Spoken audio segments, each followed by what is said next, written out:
Sometimes the hardest journey we take is the one back home. When 58-year-old Trula Haskett returned to Dogwood Valley after years on the road, she found her grandmother's house falling apart and her elderly aunt living in the ruins. The place that raised her was now just rotting wood and faded memories. Everyone in the valley had written off the old homestead.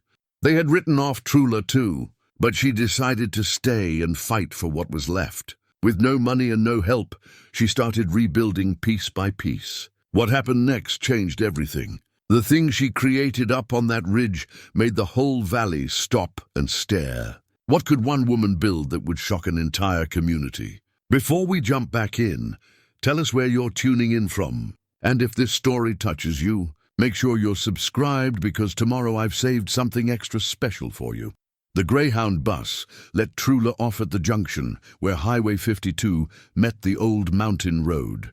The same spot where she'd caught rides as a girl heading to town. The driver handed down her rucksack and the rolled-up bedroll she'd carried across 6 states, and then the bus pulled away in a cloud of diesel exhaust. She stood there watching it disappear around the bend, listening to the silence that rushed in to fill the space it left behind. It was late October, and the maples were turning. The valley stretched out below her, a patchwork of farms and woodlots stitched together by stone walls and barbed wire. She could see the spire of the Methodist church and the water tower that said Dogwood Valley in faded letters. Beyond that, the ridges rolled away toward Tennessee, layer after layer of blue mountains fading into the distance. The air smelled like wood smoke and fallen leaves, and it brought back memories so sharp they felt like physical things. Her grandmother hanging wash on the line, the taste of well water cold from the spring, the sound of the porch rocker creaking in the evening quiet. Trula adjusted the straps on her rucksack and started walking. It was 3 miles up the ridge to the old homestead, and her knees weren't what they used to be. The road was paved for the first mile, then turned to gravel, then to dirt. She passed the Kimball place, where smoke rose from the chimney and chickens scratched in the yard. A woman came out on the porch and stood watching, arms crossed, not waving. Trula recognized her, Faye Kimball, who'd been a year behind her in school. Faye's expression was hard to read, but it wasn't welcoming. Further up, she passed what used to be the Lowry farm. The barn had collapsed, and the house was boarded up. Locust trees had taken over the pasture. Everything changes, Trula thought. Everything falls down if you don't tend to it. The last quarter mile was the steepest. The road became 2 ruts with grass growing up the middle. On either side the woods pressed close, oak and hickory and pine, the underbrush thick with blackberry canes. She remembered running down this road as a child, fast and fearless. Her grandmother calling after her to watch for copperheads. Then she came around the final bend and saw it. The house sat in a small clearing on a shelf of land that looked out over the valley, or what was left of the house. The roof sagged in the middle like a swayback horse. The porch had collapsed on one end, the boards rotted through and covered in leaf litter. Windows were broken or missing entirely, and she could see daylight through gaps in the walls. The chimney still stood, but several stones had fallen away near the top. The whole structure leaned slightly to the left, as if tired of standing. Vines covered the north wall, wild grape and poison ivy grown thick as a man's wrist. The yard was waist-high in weeds and saplings. An old rocker sat on the part of the porch that hadn't fallen in, and the sight of it, weathered grey and listing to one side, brought tears to Trula's eyes before she could stop them. That had been her grandmother's chair. Trula could see her sitting there on summer evenings, snapping beans into a bowl or just watching the light fade over the valley. A strong woman, a woman who'd raised 3 children alone after her husband died in the mines. A woman who'd taught Trula that being poor wasn't the same as being nothing. Trula walked slowly toward the house, testing each porch board before putting her weight on it. The front door hung open, one hinge broken. She stepped inside. The smell hit her first, mold and rot and mouse droppings and the musty scent of abandonment. The floor was covered in leaves and broken glass. Rain had come in through the roof, staining the walls black with mildew. The ceiling had collapsed in the back room, and she could see clear through to the attic joists, but in the front room, sitting in a straight-back chair near the cold fireplace, was Aunt Nanny. The old woman looked up as Trula entered. Her face was gaunt, her white hair thin and uncombed. She wore a house dress that might have been blue once, but was now so faded and dirty it was hard to tell. Her eyes were clouded with cataracts, but there was a spark of recognition in them. "That you, Trula?" Her voice was thin and uncertain. "Yes, Aunt Nanny. It's me. Thought you might come back." "Been a long time. 20 years, Trula said quietly. She set down her rucksack and knelt beside the chair. Up close, she could see how frail Nanny had become. Her hands were trembling, the knuckles swollen with arthritis. "How long have you been living like this?" Like what?" Nanny looked around as if seeing the room for the first time. "Your grandmother's place is fine. Always been fine." Trula felt something tighten in her chest. "Grandma's been gone 15 years, Aunt Nanny. Has she?" Nanny frowned. "She was just here, making biscuits." Then her expression changed, becoming distant and confused. Or maybe that was before. "Time's hard to hold on to." Trula stood and looked around the room. In the corner was a camp stove with a small propane tank. A few cans of soup sat on a shelf, along with a loaf of bread green with mold. A pile of blankets lay on the floor where Nanny must sleep. The fireplace was full of cold ashes. "Has anyone been checking on you?" Trula asked. Nanny didn't answer. She drifted away again, staring at something Trula couldn't see. That first night, Trula cleaned as best she could by the light of a battery lantern she'd bought at the junction store. She swept out the worst of the debris, scrubbed the table and one chair, and got Nanny cleaned up and fed. The old woman was docile, accepting Trula's help without question, occasionally calling her by her grandmother's name. After Nanny was settled on the pile of blankets, Trula had shaken them out and layered them thick. She went back outside to the porch. The moon was rising nearly full, and the valley spread out below was quiet, except for a dog barking somewhere down by the highway. She sat carefully on the weathered rocker, testing it first to make sure it would hold her weight. It creaked but didn't break. This was the place where she'd spent her childhood summers. After her mother died when Trula was 8, her father had brought her here every June and picked her up again in September. Those had been the good months. Her grandmother had taught her things: how to tend a garden, how to kin vegetables, how to patch clothes and make do with what you had, how to use a hammer and saw. "Women in this family don't wait for men to fix things," her grandmother used to say. "We've always taken care of ourselves." And they had. Trula's grandmother had built the addition on the back of the house herself during the Depression, carrying stones up from the creek bed for the foundation. She'd kept chickens and a milk cow and a vegetable patch that fed the family year-round. She'd taken in sewing and sold eggs in town, and she'd done it all without complaint, without asking for help, with a quiet dignity that dared anyone to look down on her. But the valley had looked down on her anyway. Trula remembered that too. The way women at church whispered, the way storekeepers watched them like they might steal something. Her grandmother had never married, had 3 children by 3 different men. At least, that's what people said. In Dogwood Valley in the 1940s and 50s, that made you trash. Poor mountain trash. Trula had felt it herself, that judgment. In school, the other children had kept their distance. Their mothers had told them not to play with the Haskett girls. "They're not our kind," Trula had heard one woman say at the general store. Her grandmother had heard it too, but she just lifted her chin and carried on. Now, looking at the ruins of the house, Trula felt a deep anger rise in her chest. This place had been solid once. Her grandmother had maintained it, kept it tight against the weather, painted it every few years. But after she died, no one had cared. Nanny had stayed, but she was too old and confused to do the work. And no one in the valley had bothered to check. They'd just let it fall down, let Nanny live in squalor and written it off, written them all off.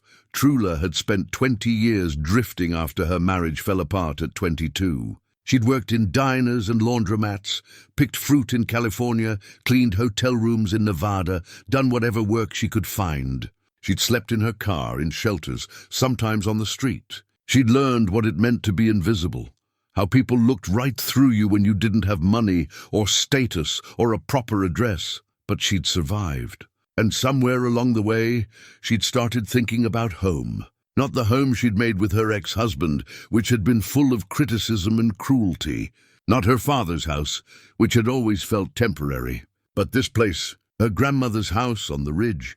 She'd saved money slowly, a few dollars at a time. She'd thought maybe she'd come back and fix the roof, make sure Nanny was cared for. But now, seeing how bad it was, she realized the job was bigger than she'd imagined, much bigger. A rat scurried across the porch, and Trula jumped. Then she laughed, a short, bitter sound. What did she think she could do? She had $247 in her pocket, a rucksack full of worn clothes, and a body that ached from years of hard labor.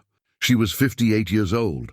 She didn't have a contractor's license or a bank account or a friend within 300 miles, but she had her grandmother's blood in her veins. And that meant something. She stood up, testing the floorboards under her feet. Some were solid, others soft with rot. In the moonlight, she could see the whole structure clearly. The roof would need replacing. The porch would have to be rebuilt. The foundation looked okay. Those old stones her grandmother had hauled up from the creek were still in place, but the floor joists would need work. The windows and doors would have to be fixed or replaced. The electrical hadn't worked in years, and there was no running water. It should be torn down. That's what anyone with sense would say. Start over, but Trula wasn't going to tear it down. She was going to save it. The next morning, she walked down to the valley to get supplies. The general store was still in the same place, though it had a new sign. Inside, a man stood behind the counter, late 60s, with a weathered face and suspicious eyes. He watched Trula as she gathered a few essentials, coffee, bread, eggs, canned goods, and brought them to the counter. "Gideon Frost," he said, not offering his hand. "You're the Haskett woman." Trula Haskett. Yes. He rang up her purchases slowly, examining each item as if checking for damage. "Heard you were back. Staying up at the old place?" "Yes. That house should have been condemned years ago." Trula met his eyes. "It's my home, your grandmother's home. She's been dead a long time. And my aunt's home. She's still alive." Gideon bagged her groceries without responding. When he told her the total, Trula counted out the bills carefully. She could feel him watching her, judging, adding up what kind of person she was, based on her worn jacket and the way she counted her money twice. "You planning to fix that place up?" he asked as she picked up the bag. "I am," he snorted. "With what?" "That house needs everything. Foundation to roof." "You got money for that?" "I'll manage." "You'll need credit." "Don't give you credit without references." Trula felt her face grow hot. "My grandmother had an account here for 40 years. "Your grandmother's dead." He crossed his arms. "And I don't know you." She wanted to walk out. But she needed supplies, and this was the only store within 10 miles. She took a breath. What would it take to establish credit? He studied her for a long moment. Then, to her surprise, his expression softened slightly. "Your grandmother was an honest woman. Paid her bills, even when times were hard. I respect that." He pulled out a ledger. "I'll give you $100 credit. That's all. You pay it back, we'll see about more. It wasn't much, but it was something." "Thank you. Don't thank me yet. You'll be thanking me when you prove me wrong about whether you can do this." He paused. "Or I'll be thanking myself for being smart when you can't." Trula walked out with her groceries, anger and determination warring in her chest. She'd show him. She'd show all of them. On the way back up the ridge, she met another person, a woman walking down the road with a cane. She was elderly, maybe 75, with silver hair pulled back in a bun and intelligent eyes behind wire-rimmed glasses. "You must be Trula," the woman said, stopping. "I'm Opal Trask. I live about a mile down the road. I was friends with your grandmother. Were you?" Trula felt a surge of hope. "Did you know she was keeping Nanny in that house?" Opal's face showed shame. "I did. I checked on her when I could, brought food. But Nanny wouldn't leave, and I couldn't." She stopped. "I should have done more. I'm sorry." The honesty disarmed Trula. "It's not your fault. Maybe not. But I still feel it." Opal looked up toward the ridge. "Are you planning to stay?" I am. And fix the house? Yes, Opal nodded slowly. Your grandmother would like that. She loved that place. She hesitated. People in this valley have long memories. They remember your family a certain way. It won't be easy. Nothing worth doing ever is, Trula said. Something in Opal's expression shifted. Approval, maybe, or recognition. Well then, if you need anything, you know where to find me. She started to walk away, then turned back. And Trula, welcome home. Those two words, simple as they were, meant more than Trula could express. She nodded, not trusting her voice, and continued up the ridge. That afternoon, she found a battered tin box in one of the kitchen cabinets. Inside were recipe cards written in her grandmother's hand, faded ink on yellowed paper, biscuits, apple butter, chicken and dumplings, instructions written in careful cursive, some of the cards stained with flour or grease. These were more than recipes. They were a record of a life, of meals prepared for children and grandchildren, of traditions passed down. Trula held the box carefully, feeling the weight of it, the history. Then she set it on the windowsill, where she could see it while she worked. She had 90 days before the county would come to inspect the property. 90 days to prove that this place was worth saving, and she was going to prove it. Trula woke on her third morning at the house to the sound of a truck engine grinding up the ridge. She sat up from the nest of blankets she'd made in the one room with an intact ceiling, her back protesting the hard floor. Through the broken window, she could see a white county vehicle pulling into the yard, dust billowing behind it. A man got out, clipboard in hand. He was middle-aged, wearing pressed khakis and a county jacket, his hair combed neatly back. He looked at the house with an expression Trula recognized immediately, the kind of look people gave things they'd already decided were worthless. She met him on what was left of the porch. Vernon Tuttle, he said, not offering his hand. County Building Inspector, you the owner? Trula Haskett. It's my family's property, not for long. He consulted his clipboard. This structure has been on our watch list for 5 years. Multiple complaints from neighbors about safety hazards. I'm here to make it official. He pulled out a document and handed it to her. The word condemnation was printed across the top in bold letters. Trula's hand shook as she read it. Notice of unsafe structure, Vernon read aloud, as if she couldn't read it herself. This property has been determined to be a danger to public health and safety. The owner has 90 days to bring it up to code or vacate. After 90 days, if repairs are not completed and approved, the county will demolish the structure and bill the owner for costs. 90 days, Trula repeated. Her voice sounded hollow to her own ears. That's generous. Most places like this, we'd tear down immediately. He looked at the house again, shaking his head. Foundations probably shot. Roof's done. Electrical, plumbing, everything. This place needs to come down. From inside, Trula heard Nanny calling out in confusion. Who's there? Who's that talking? Vernon's expression didn't change. Someone living in there. My aunt. She's 87. She needs to be in a proper facility. This isn't safe. Trula felt something hot and defiant rise in her chest. I'm going to fix it. Vernon actually laughed. Fix it, lady. Do you have any idea what that would take? This isn't a weekend project. You'd need a new roof, probably 15,000 right there. Foundation work, another 10. Electrical, plumbing, walls, windows. You're looking at 70,000 minimum. And that's if the structure's even worth saving, which I doubt. I said I'm going to fix it. He looked at her, really looked at her for the first time, taking in her worn clothes, her weathered face, the way she stood with her weight slightly favoring one leg. You got money for contractors? I'll do it myself. You got contractor skills? Licensed, bonded? I know how to work with my hands. This isn't about working with your hands. This is about code compliance. Electrical has to be done by a licensed electrician. Plumbing too. And even if you could do the labor, you need permits, inspections. He stopped, shaking his head. Look, I get it. Family property, sentimental value. But sometimes you have to accept reality. This place had its time. Now it's time to let it go. No. The word came out harder than Trula intended. Vernon's eyebrows went up. No, she repeated, quieter but just as firm. I'm not letting you take this house. I'm not taking anything. The house is taking itself down. I'm just making it official." He turned back to his truck. 90 days, Miss Haskett. After that, we'll be back with equipment." He drove away, leaving Trula standing in the yard, holding the condemnation notice. Her hands were still shaking.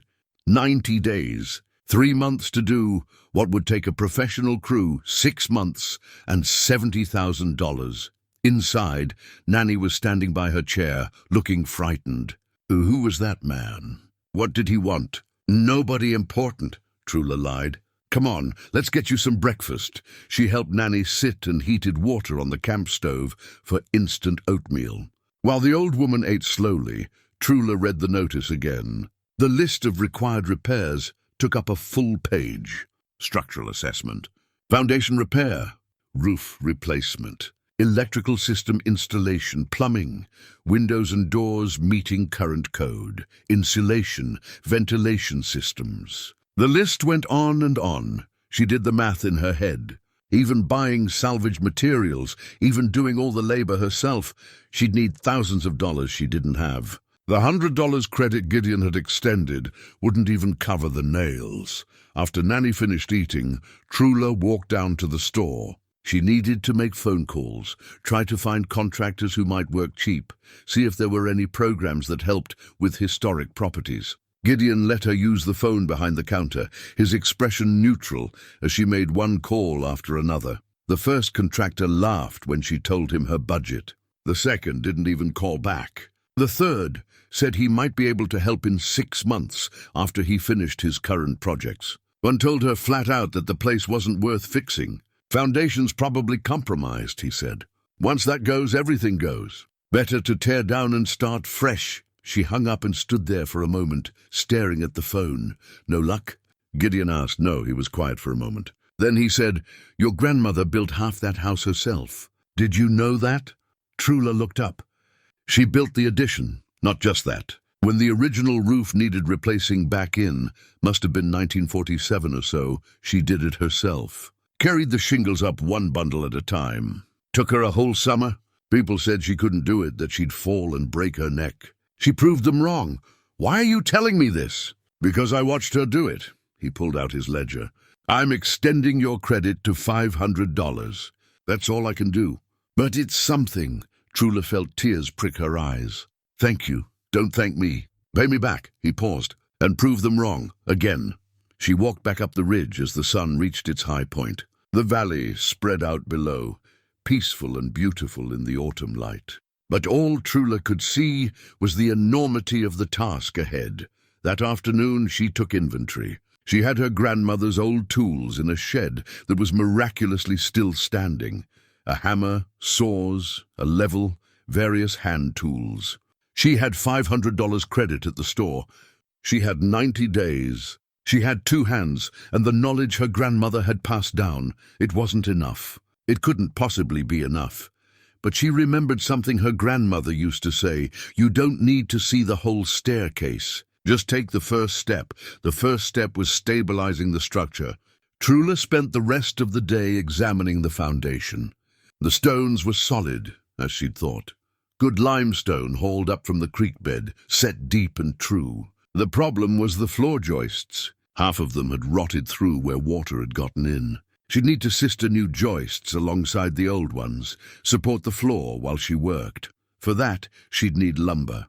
Good lumber was expensive, but there were abandoned homesteads all over these mountains. Places where the families had died or moved away, where the buildings were slowly returning to the earth. Wood that was already weathered, already tested by time.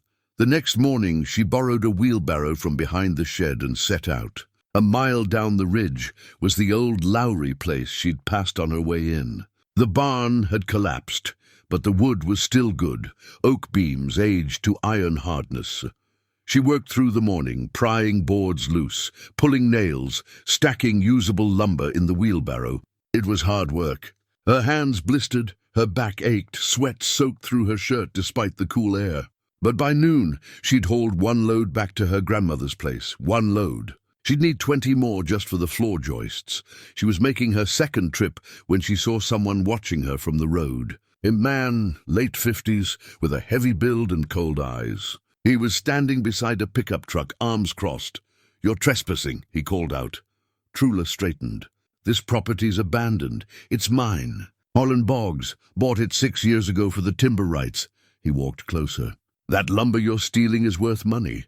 You're not using it. Doesn't matter." "It's mine." He looked at her with obvious contempt. "You're that Haskett woman. Heard you were back, trying to fix up that trash heap on the ridge." "It's not a trash heap. Could have fooled me."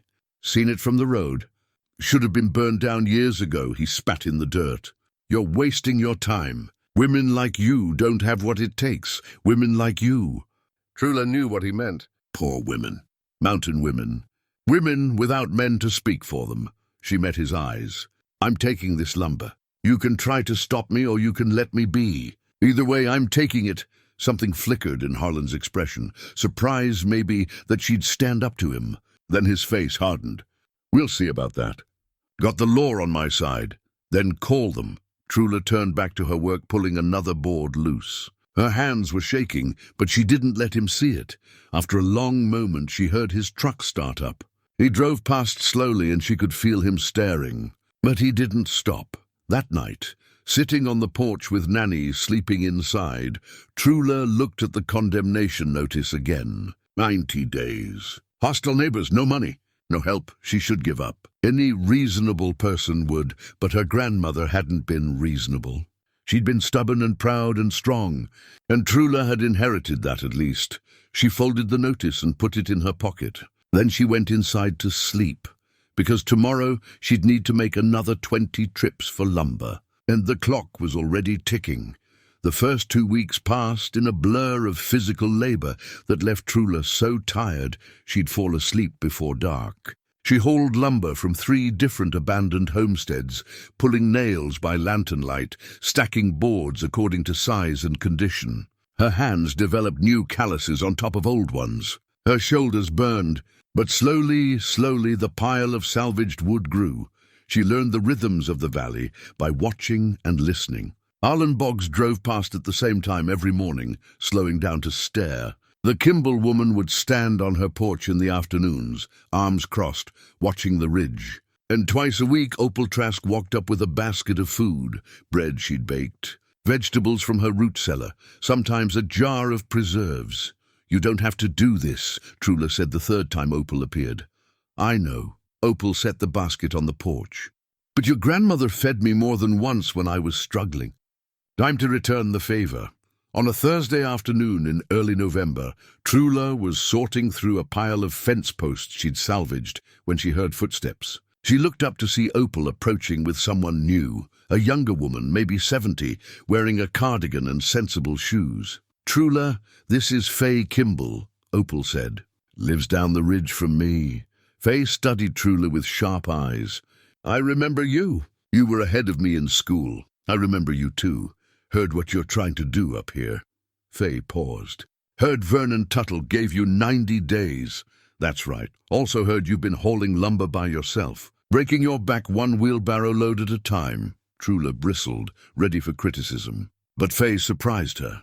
"My husband died 3 years ago," she said. "Left me a barn full of wood he'd been saving for projects he never finished. Oak mostly, some pine. You can have it if you'll help me move some furniture out of my attic. My knees aren't what they used to be."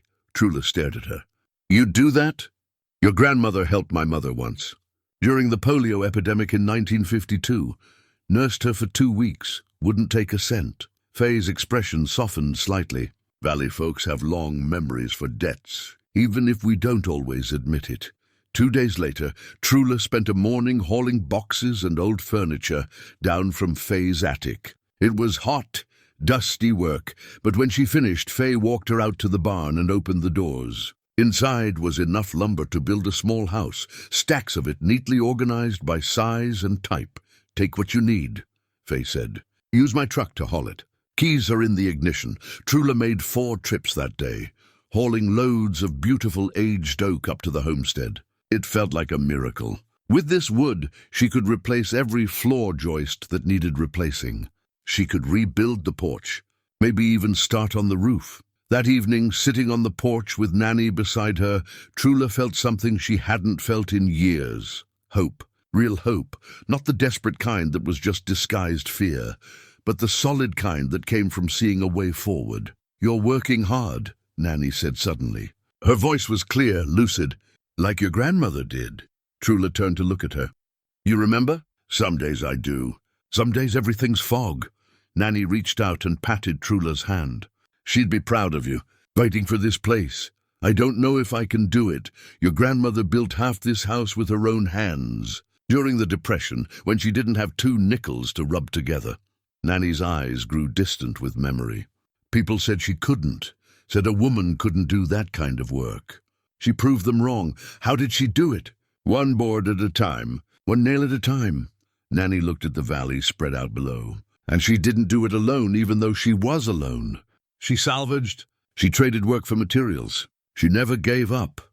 After Nanny dozed off, Trula pulled out a piece of cardboard and started sketching. She'd been thinking about this for days, not just fixing what was broken, but transforming it, making something that would last, that would mean something. She drew the house as she saw it in her mind. The basic structure would stay the same, but she'd incorporate the salvaged materials in ways that showed their history. The old barnwood could become interior walls, each board telling the story of where it came from. The stones from the foundation could be used to build a walkway. And windows. She'd been thinking about windows. 3 days before, she'd explored an abandoned church at the far end of the valley. Its windows were broken, colored glass scattered across the floor. But many of the pieces were intact, blues and reds and ambers that caught the light. She'd gathered them carefully, wrapped them in cloth, brought them back. Now, looking at her sketches, she imagined those pieces set into new windows. Not the traditional church patterns, but something new. Abstract designs that would cast colored light inside, transforming the plain rooms into something beautiful. It was ambitious, maybe too ambitious. But as she drew, she felt her grandmother's presence, felt that stubborn Haskett pride that refused to do anything halfway. The next morning, she started on the floor joists. She'd watched carpenters work before, had helped her grandmother with repairs. The principle was simple. Remove the rotted wood, sister new boards alongside what was still solid, secure everything with bolts and brackets. The execution was harder. Working in the crawl space under the house, lying on her back in the dirt, arms aching as she held boards in place and drove bolts through them. Spiders dropped on her face. Mice scattered from disturbed nests. Her shoulders screamed with every swing of the hammer, but by evening she'd replaced 3 joists, 3 out of 27. At this rate it would take her, she did the math, 9 weeks just to do the floor. And she only had 12 weeks total. She'd have to work faster. That night Opal appeared again, this time with a thermos of soup and more news. "Gideon told me he extended your credit," she said. "That was good of him." It was. Opal hesitated. "You should also know that Harlan Boggs has been spreading stories about you, saying you're trespassing, stealing wood, that you're not right in the head. I'm not surprised. He's got friends on the county board." "He could make trouble." Trula set down her cup. "He already is. But I'm not stopping." "I didn't think you would." Opal smiled. "Your grandmother was the same way. Stubborn as a mule, my mother used to say. But in the best way." After Opal left, Trula worked by lantern light for another 2 hours, planning the next day's work. She fell asleep on the porch, too tired to move inside, and woke before dawn with frost on her blanket and Nanny calling from inside. The old woman had had a bad night, confused, frightened, thinking she was a child again. Trula calmed her, fed her, got her cleaned up. It took until mid-morning, eating into precious work time. But as she helped Nanny back to her chair, the old woman gripped her hand with surprising strength. "Don't let them take this place," she whispered. "It's all we have left." "I won't," Trula promised. She went back to work on the floor joists, driving herself harder. 4 more that day, then 5 the next. Her body protested, but she ignored it. She had a promise to keep. By the end of the 3rd week, half the floor joists were replaced. The structure was noticeably sturdier. When she walked across the floor now, it didn't flex and creak the way it had before. It felt solid, real, Standing in the middle of the main room one evening, feeling that solid floor beneath her feet, Trula allowed herself a moment of satisfaction. She was doing it. Against all odds, all expectations, she was actually doing it. Outside, the sun was setting over the valley, painting the sky in shades of orange and pink. The air smelled like smoke and fallen leaves, and the promise of winter coming. Trula looked at her grandmother's old rocker, still sitting on the porch, and made herself another promise. By the time she was done, that rocker wouldn't be sitting on rotting boards. It would be on a solid porch, part of a solid house, in a place that proved women like her grandmother, women like her, couldn't be erased. She picked up her hammer and went back to work. By the start of the 4th week, word had spread through the valley about what Trula was doing. Some people drove up the ridge just to look, sitting in their trucks with engines idling, staring at the house. Most didn't speak to her. They just watched, and she could read their thoughts on their faces, curiosity mixed with skepticism, waiting to see if she'd fail. She didn't have time to worry about them. The floor was solid now, but the porch needed complete rebuilding. She'd torn away all the rotted boards, exposing the frame beneath. Some of the joists could be saved. Others needed replacing. She worked methodically, testing each piece, salvaging what she could, marking what needed to go. On a cold Tuesday morning, she heard footsteps on the path. She looked up to see a young woman approaching, 19 or 20 at most, thin with dark circles under her eyes and clothes that had seen better days. She carried a backpack and had the wary look of someone who'd learned not to trust easily. "You're Trula Haskett?" the young woman asked. "I am. I'm Paulette Shea. Opal said you might—" She stopped, uncertain. "I've been living in my car down by the creek. Opal thought maybe you could use some help." Trula studied her. She saw herself 20 years ago in this girl, broke, lost, running from something. "What kind of help?" "I'm good with detail work. Art stuff. I went to community college for a semester before—" She shrugged. "Before things fell apart. I can't pay you. I'm not asking for money. Just maybe some food. A place to be during the day." Trula nodded slowly. "Can you handle a hammer?" "I can learn." "Then you've got a job." Paulette turned out to be better than good. She had steady hands and an eye for detail that Trula lacked.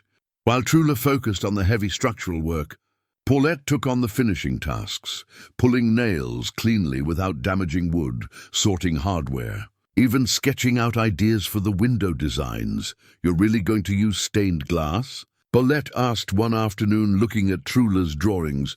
"Planning to." "That's beautiful. Like making art out of broken things."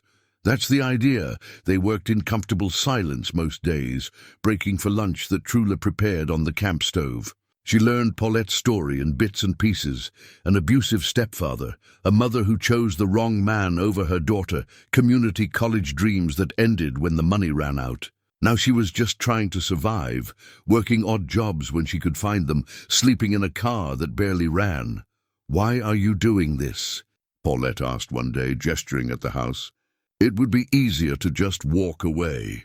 "Easier isn't always better." Trula set down her hammer. "My grandmother built this place with her hands. The valley tried to tell her she was nothing, that people like us don't matter. This house says otherwise. People like us. Poor women.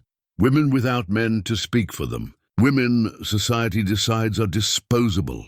Trula looked at Paulette directly. "You're not disposable." "Neither am I." Paulette didn't respond, but something in her expression shifted. The next day she worked twice as hard.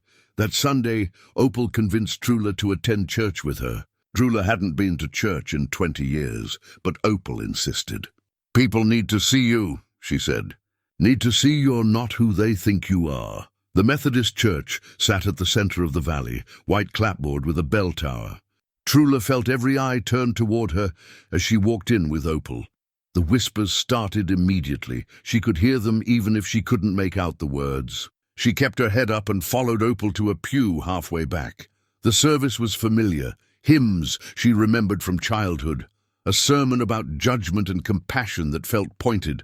Afterward, people clustered in the parking lot talking. A few approached Opal but gave Trula wide berth. She was about to leave when an older woman touched her arm. "I'm Dottie Miller," she said. "I knew your grandmother." "Did you?" She helped me once. I'd had a baby, my husband had left, I didn't have money for formula. Your grandmother brought me goat's milk every day for 3 months. Wouldn't take a cent. Dottie pressed something into Trula's hand. A quilt square, beautifully stitched. For the house. When you're done. Trula stared at it, surprised.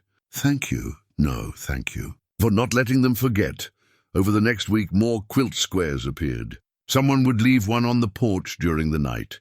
Anonymous gifts from women who couldn't publicly support what Trula was doing, but wanted her to know they were watching. Each square was different, each one clearly handmade with care. Trula collected them in the recipe box. Safe and dry, the porch was coming together. New joists, new boards salvaged from Faye's barn and other sources. Trula was building it stronger than the original, using techniques her grandmother had taught her.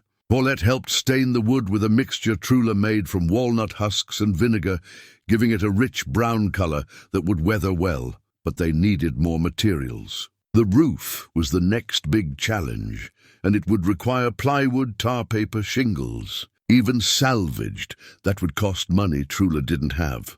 She was working on the porch railing one afternoon when she heard a truck. Harlan Boggs pulled into the yard and got out, his face red with anger. Behind him was another man in a suit. "That's my lumber," Harlan said, pointing at the porch. "From the Lowry place. You stole it. I salvaged it from an abandoned property I own. I'm pressing charges." He turned to the man in the suit. "Go ahead. Tell her." The man looked uncomfortable. "I'm Bill Henshaw, county attorney. Mr. Boggs has filed a complaint about unauthorized removal of timber from his property." "Timber?" Trula laughed. "It was a collapsed barn. Doesn't matter. It was on his land." Harlan stepped closer. "You're going to tear down that porch and return every board, or I'm having you arrested." Trula felt her temper flare. "That wood was rotting in a field. You weren't using it. It's the principle. You can't just take what isn't yours." Before Trula could respond, another voice cut in. "Actually, she can." They all turned. Opal was walking up the path, and she wasn't alone. Behind her came Gideon from the store, Faye Kimball, and 3 other Valley residents. They arranged themselves beside Trula, a silent show of support. "The Lowry property has been abandoned for 8 years, Opal said calmly. "Under state law, salvage rights apply to materials on abandoned properties." "Trula's within her rights." Harlan's face grew redder. "That's not, you can't." "We can," Gideon said. "And we will. You want to press charges, go ahead. But we'll all testify that the property was abandoned and the materials were salvaged legally." The county attorney shifted his weight. "Mr. Boggs, they may have a point. If the property was genuinely abandoned, it's not abandoned. I own it. Owning it and using it are different things," Opal said. "You bought it for timber rights 6 years ago and haven't touched it.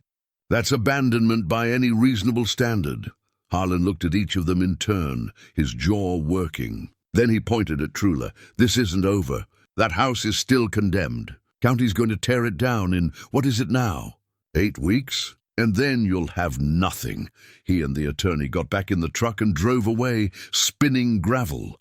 Trula turned to face her supporters, hardly believing they were there. "Thank you. Don't thank us yet," Gideon said. "He's right about one thing. You've still got 8 weeks to get this place up to code. That's not much time." "I know. Then we better get to work," Faye said. She rolled up her sleeves. "What needs doing?" Trula stared at her. "You're going to help?"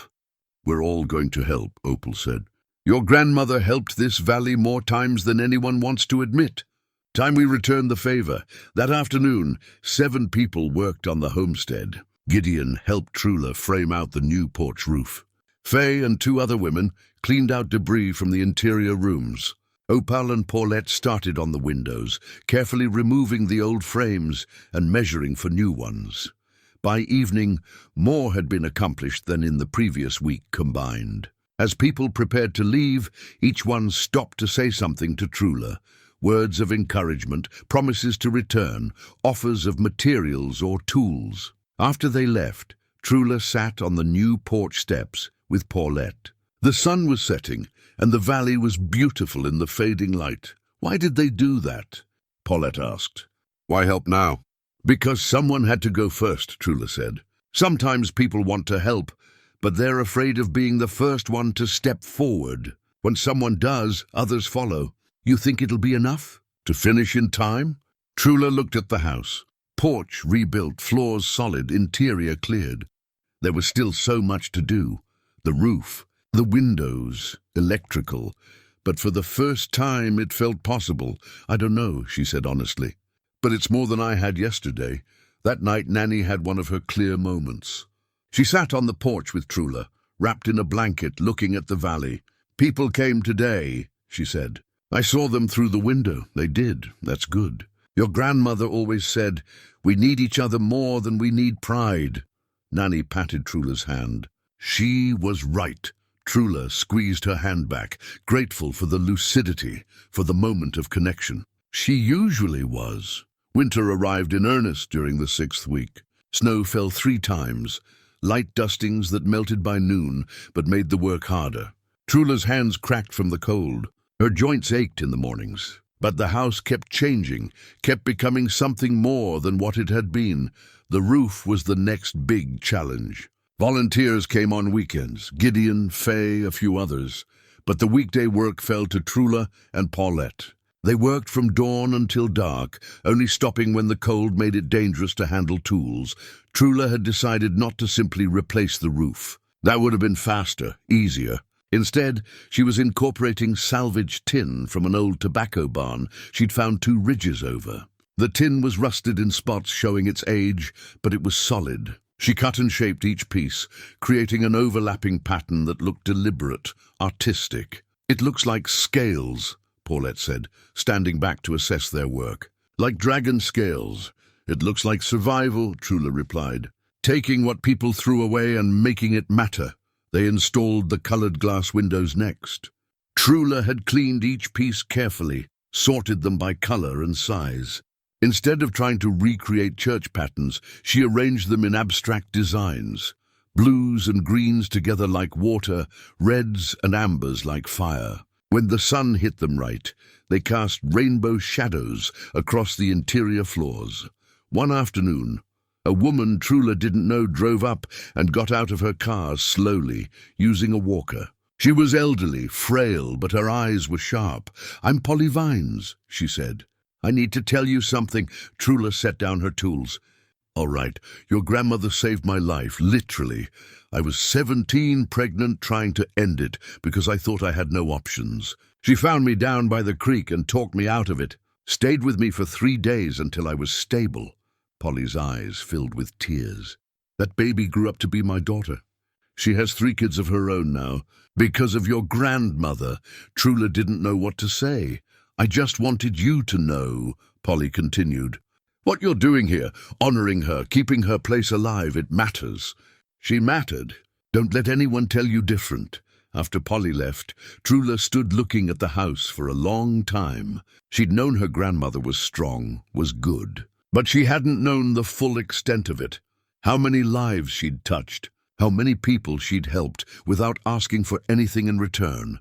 That night, she sat with Nanny by the fire they'd built in the newly repaired fireplace. The old woman was having a bad evening, confused, agitated.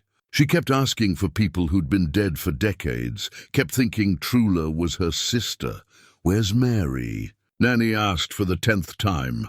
She should be home by now. Mary's gone, Aunt Nanny. She passed in 1998. No. She was just here, making biscuits. I can smell them. Trula felt her patience wearing thin. She was exhausted from the day's work. Her body ached, and dealing with Nanny's confusion on top of everything else felt like too much. But then she remembered what Opal had said. Your grandmother never gave up on anyone, not even when it was hard. She took Nanny's hand gently. It's okay. We're okay. Let's just sit here by the fire. They sat in silence until Nanny dozed off. Trula covered her with a blanket and then walked outside. The night was clear and cold, stars brilliant overhead. She sat on the porch steps, solid steps now that didn't creak or flex, and let herself feel the weight of everything. The house was coming together, but the work never seemed to end. Each completed task revealed 2 more that needed doing. The electrical still needed to be installed, and that required a licensed electrician she couldn't afford. The plumbing was non-existent. The walls needed insulation before winter truly set in, and she still had less than 6 weeks before Vernon Tuttle returned for his inspection. She was thinking about this when she heard footsteps. Opal appeared out of the darkness, carrying a thermos and a paper bag. "Thought you might need this," she said, sitting beside Trula and pouring hot coffee into 2 cups. "And I brought sandwiches." They ate in silence for a while, watching the valley lights below. "I've been thinking," Opal finally said, "about what you're doing here. It's bigger than just fixing a house, isn't it?" "It's about proving they can't erase us," Trula said. "Can't pretend we didn't exist, didn't matter. Your grandmother thought the same way. She kept records of everything, who helped her, who hurt her, what happened to people in the valley. She wrote it all down." Trula turned to look at her. "Records?" "She had journals. Years' worth. I saw them once, back in the 70s. She showed me because—" Opal paused, choosing her words. "Because some injustices are too big to forget."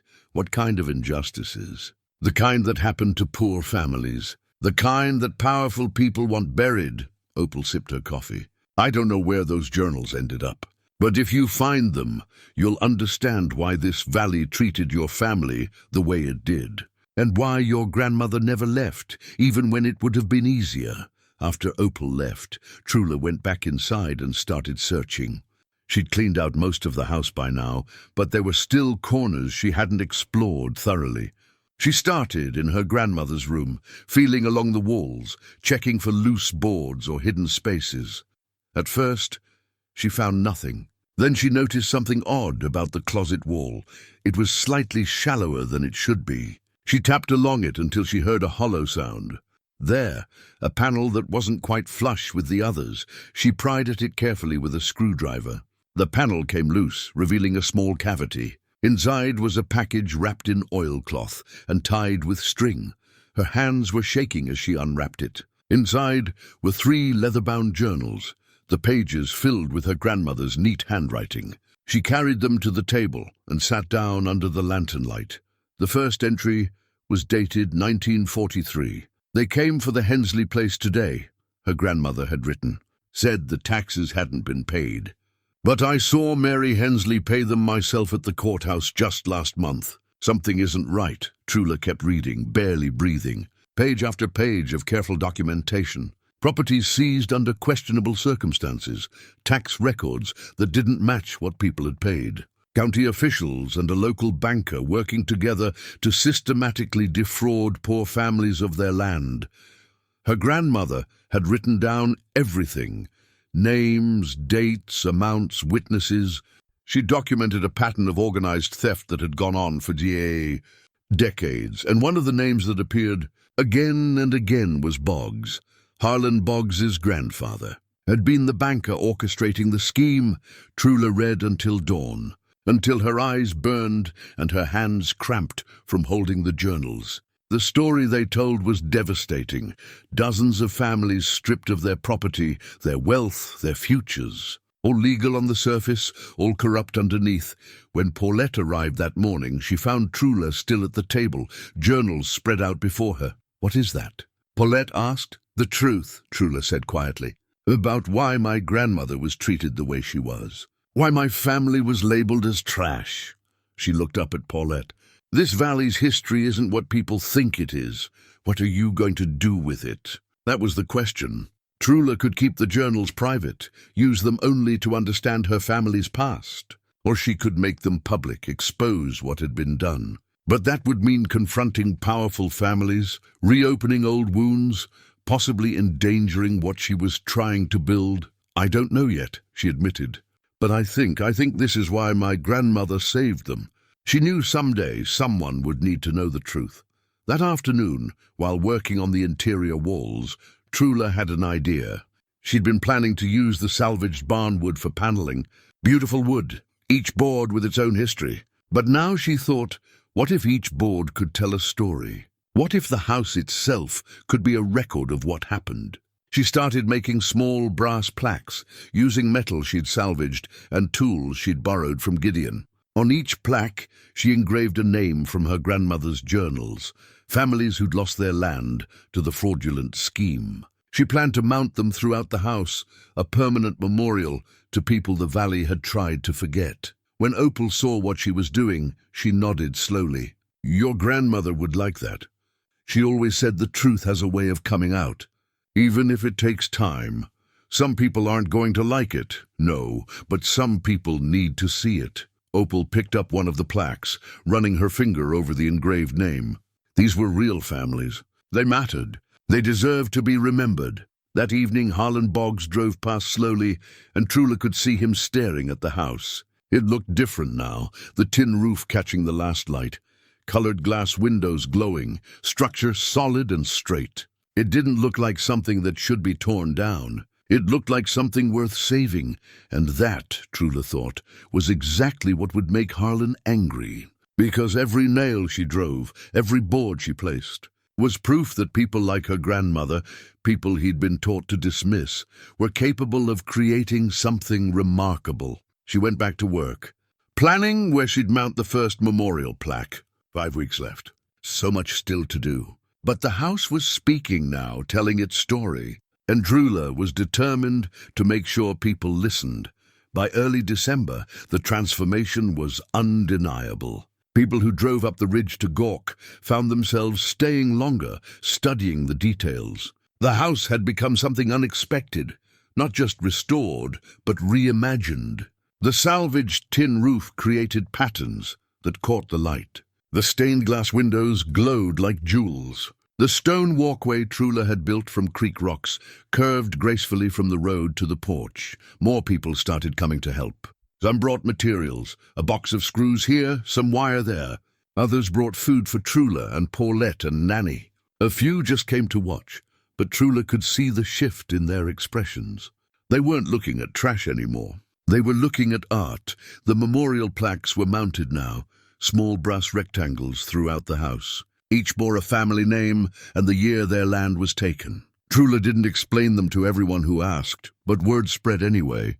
People started making connections, recognizing names, remembering stories their grandparents had told. One morning, 3 elderly women appeared at the door. Trula didn't know them. "I'm Louise Hensley," the first one said. "My grandmother lost her farm in 1945. Your grandmother documented it in her journals." The second woman stepped forward. "I'm Patty Vines. My grandfather's land was taken in 1951.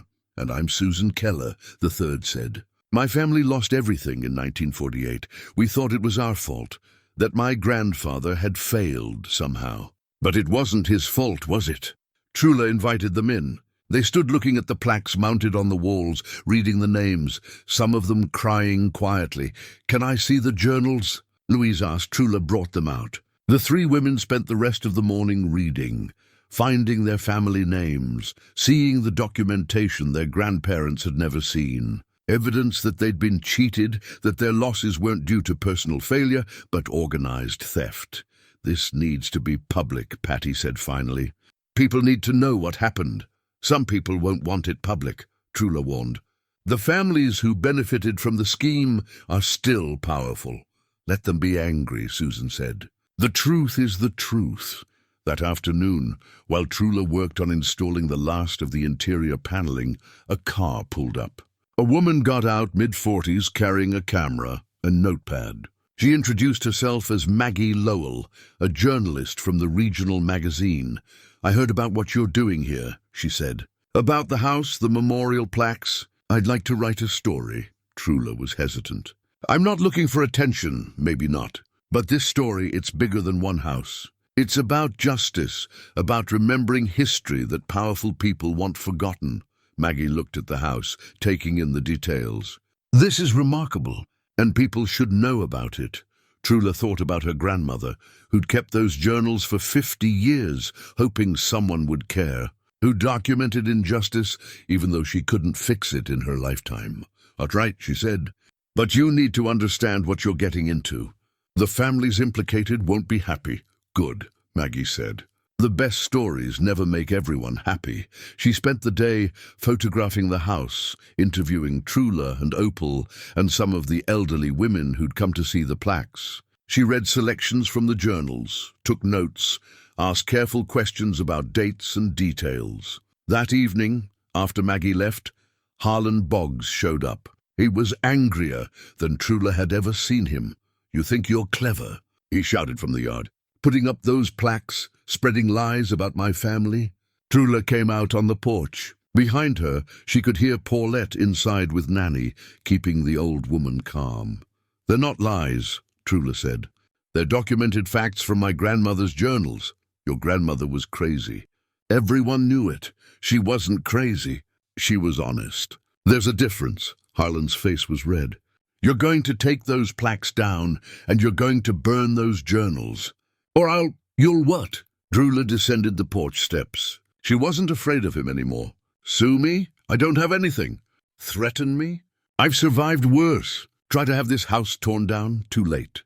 It's almost finished, and Vernon Tuttle's going to have to approve it. The hell he will." "I've got friends." "So do I," Trula interrupted. "More than you think. And they're tired of your family's lies." Harlan stared at her, jaw working. Then he got in his truck and peeled out, throwing gravel.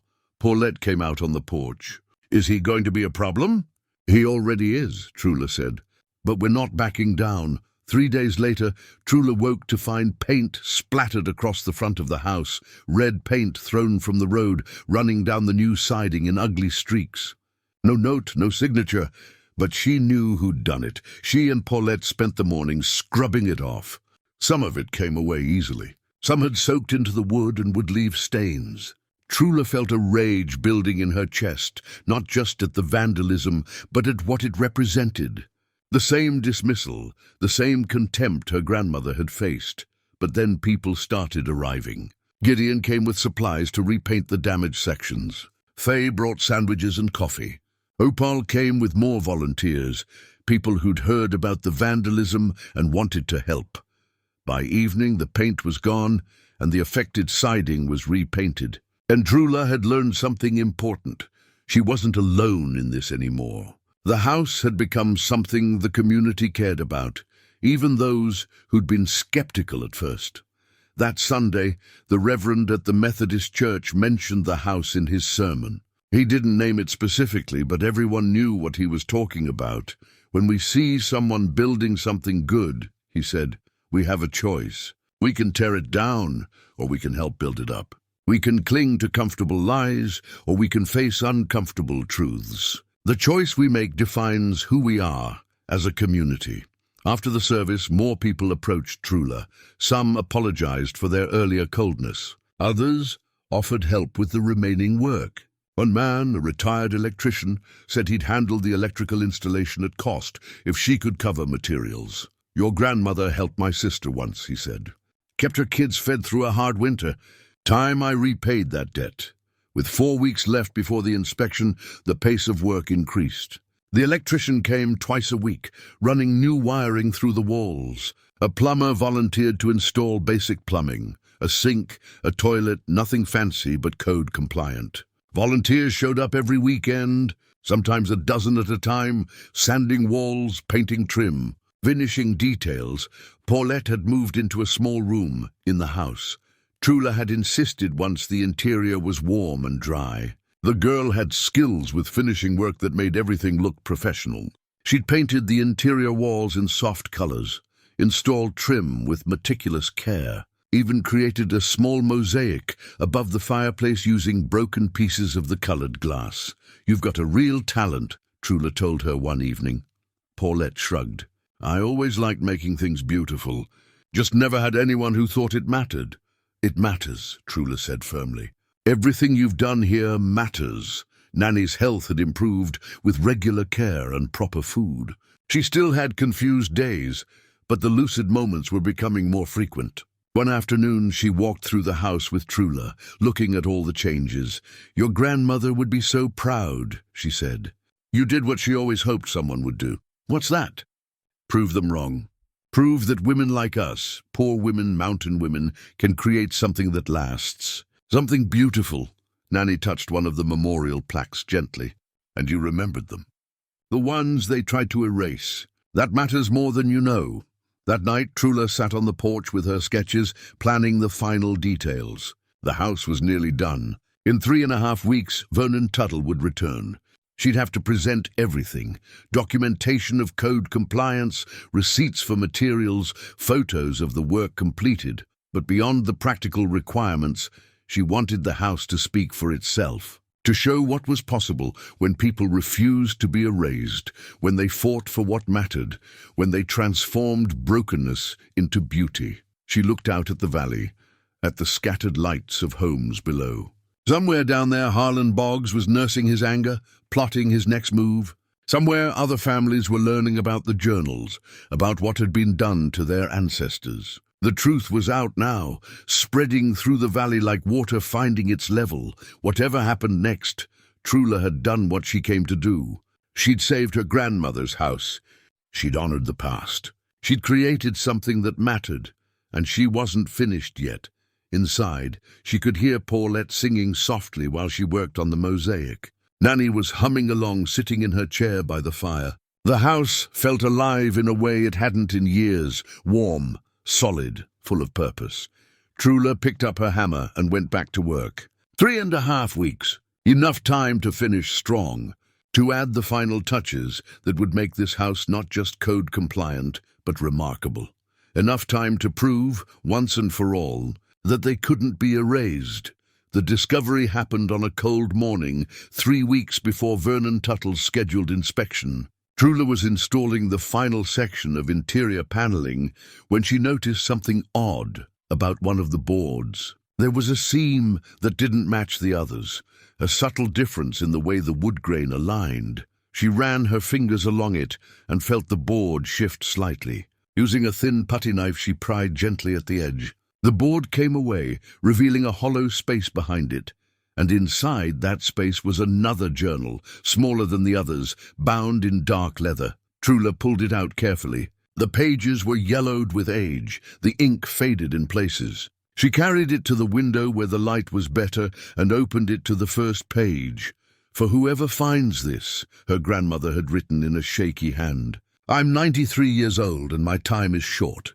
What I've written here is the complete truth. I hid it separately from the other journals because this is the part they would kill for if they knew it existed." Trula's heart began to pound. She called Opal and Paulette. They sat around the kitchen table as Trula read aloud. The journal documented something far worse than tax fraud.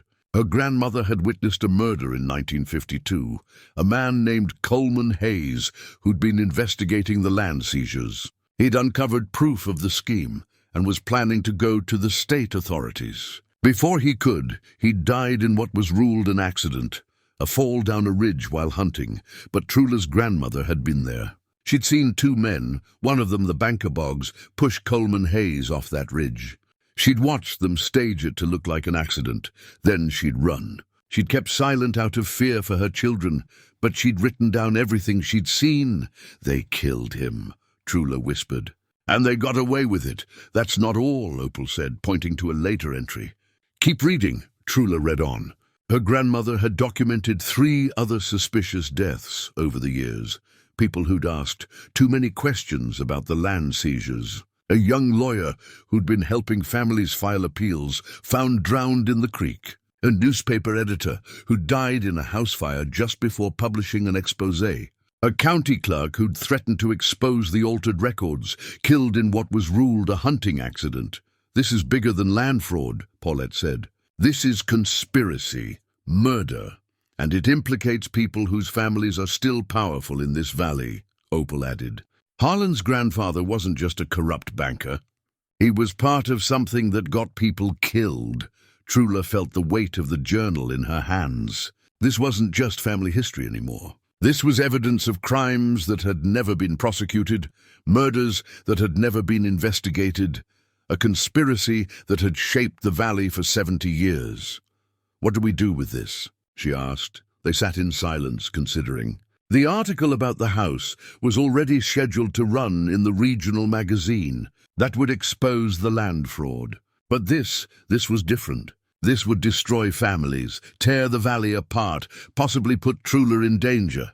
"Your grandmother kept it secret for a reason," Opal finally said. She was afraid. But she also preserved it. She wanted the truth to come out, just not at the cost of her family's safety. "I'm not afraid," Trula said. But even as she said it, she felt a chill. Harlan had already vandalized the property. What would he do if he knew about this journal? That night, Trula couldn't sleep. She lay on her cot, listening to the wind in the eaves, thinking about Coleman Hayes and the others. They'd tried to do the right thing, and they'd been killed for it. Her grandmother had spent 50 years carrying that knowledge, too afraid to speak, but too honest to destroy the evidence. The next morning, Maggie Lowell called.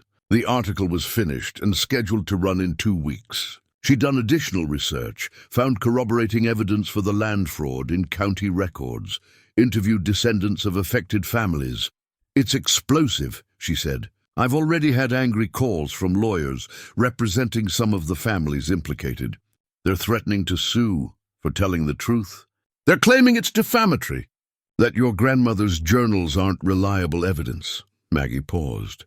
"Are you ready for this? It's going to get ugly." "It's already ugly," Trula said. "But at least now people will know why." She didn't tell Maggie about the new journal. Not yet. That decision felt too big, too dangerous to make quickly. Over the next few days, Trula noticed vehicles driving past more frequently. Harlan's truck several times. Other cars she didn't recognize. And she could have sworn someone was taking photographs from the road. "They're watching us," Paulette said nervously. "Let them watch," Trula replied. But she started locking the doors at night, something she hadn't bothered with before. On Sunday, Trula went to church with Opal again. The atmosphere was different, tense, divided. She could see people whispering, could feel the stares. After the service, as people filed out, a man approached her. He was well-dressed, late 50s, with the confident bearing of someone used to authority. "I'm Richard Boggs," he said. "Harlan's older brother. I practice law in the state capital. I know who you are," Trula said. "I wanted to speak with you about these accusations against my grandfather. The journal entries, the plaques in your house." His tone was measured, careful. "My family has a good name in this valley. We've contributed a great deal to the community over the years. These allegations are damaging and unfounded. They're documented by a woman who had reason to be bitter, who was known to," he paused delicately, "struggle with certain difficulties." "My grandmother wasn't crazy," Trula said coldly. "She was honest, and what she documented happened. Even if certain questionable transactions occurred, that was 70 years ago. Everyone involved is dead. What purpose does it serve to dredge up the past? The purpose is truth. The purpose is honoring the families who lost everything." Richard's expression hardened. "I'm trying to be reasonable here. My family is prepared to make this go away quietly. We could help you, finish the house, cover Nanny's medical expenses, even provide a trust for your future. All you'd have to do is stop talking about the journals. Stop making accusations. You mean stop telling the truth. I mean let the past stay in the past." He leaned closer. "Push this, and you'll find yourself facing legal action you can't afford to defend against. The magazine article might run, but we'll sue for defamation. We'll tie you up in courts for years. You'll lose everything." Trula met his eyes steadily. "I've already lost everything, multiple times. You can't threaten me with loss anymore." She walked away, her heart pounding. Behind her, she heard Richard say something to Opal, but she didn't stop. That evening, Trula sat with the hidden journal, reading it again more carefully. Her grandmother had included one additional piece of information, the location where she'd hidden physical evidence. A box buried on the property containing documents Coleman Hayes had gathered before his death. Documents that proved the full extent of the conspiracy. She buried it behind the old spring house, Trula told Opal and Paulette. Under the flat stone with the marking. The next morning they dug. It took 3 hours to find the right spot, but finally Trula's shovel hit something solid. They uncovered a metal box wrapped in oilcloth, sealed with wax.